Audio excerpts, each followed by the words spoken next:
Dagsana ang mga pamilyang piniling mamasyal sa Rizal Park, Luneta ngayong araw ng Pasko. Update tayo sa sitwasyon doon sa ulat on the spot ni Ivan Mayrina. Ivan!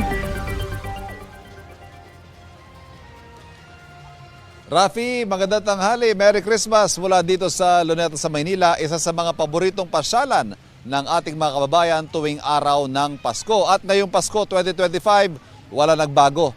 Pamilya pa rin ang nagtungo rito. Naglalakad-lakad, meron namang kanya-kanyang latag ng banig at nagpipiktik na dito sa Luneta. Bakit nga naman hindi? Maluwag ang espasyo.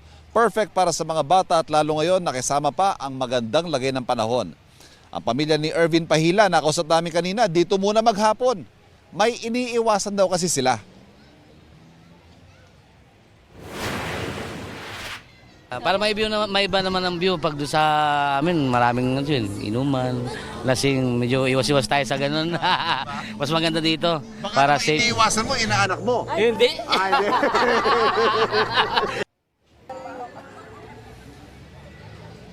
Ang handa ng pamilya ngayong araw, fried chicken, hotdog, may sinaing at may cake din.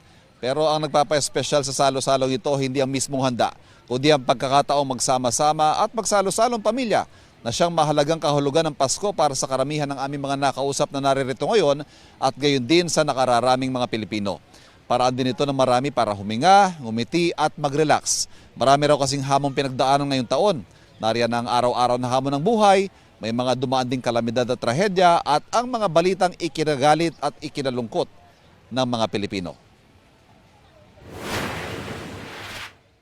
Medyo nakakapagod pero masaya naman kasi kasama namin Marami sila. tayong pagsubok this year, ano? Opo, yes po, lalo na sa mga flood controls. Pero, well, kailangan pa rin natin maging masaya kasi syempre Pasko.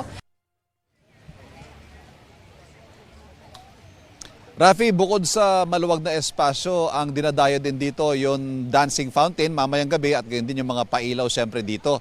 Sa ngayon, Rafi, gumanda pa yung panahon. Kanina kasi medyo mainit, terikang araw, pero ngayon kulimlim kaya mas presko at mas dumarami pa ang mga nakikita natin dito. Yung mga pupunta pa rito mamaya, magdala na rin po kayo ng panangga sa ulan o sa araw dahil hindi natin malaman kung ano magiging lagay ng panahon hanggang mamaya. Bukas pong Luneta hanggang alas 11 mamayang gabi.